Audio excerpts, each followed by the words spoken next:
मुंबई, नवी मुंबई आणि ठाण्यामधील सीएनजी पुरवठ्यावरती मोठा परिणाम झालाय।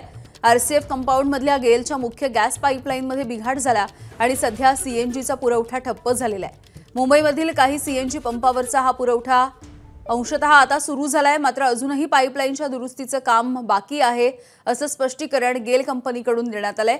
मात्र घरगुती पीएनजी ग्राहकांना मात्र सुरळीत गॅस पुरवठा सुरू राहील अशी माहिती महानगर गॅस लिमिटेड या कंपनीकडून देण्यात आली आहे।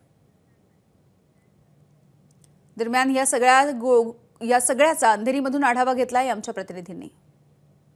मी सध्या ठाण्यातील 3 पेट्रोल पंप परिसरामध्ये 3 पेट्रोल पंप असेल, माझीवडा असेल, तीनहात नाका असेल, अशा विविध जे सीएनजी पंप आहे, जे महानगर गॅसेस आहे, त्या गॅसेसच्या स्टेशनवर आता कुठल्याही प्रकारची या ठिकाणी रिक्षाची रांग दिसून येत नाही। पूर्ण जो पंप आहे तो पूर्णपणे शुकशुकाट झालेला आहे।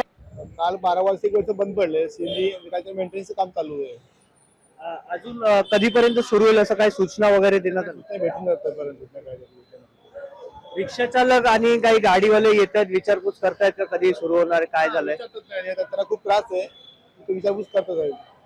बाजूला जर पाहिलं ती सगळे रिक्षा सोडून गेलेले आहेत, अजून सीएनजी आला नाही, त्यामुळे सोडून गेले रिक्षा काय चालवणार, गाडी गेलो सोडून गेले सगळे। स्टेशनच्या बाजूला अशा प्रकारे जे रिक्षा चालक आहे ते आपली रिक्षा त्या ठिकाणी सोडून गेलेले चित्र आपल्याला ठाण्यामध्ये पाहायला मिळतंय। व्हिडिओ जर्नलिस्ट विनय राजभरचा हितेश पांचाळ, एबीपी माझा, ठाणे। एबीपी माझा, उघडा डोळे बघा नीट।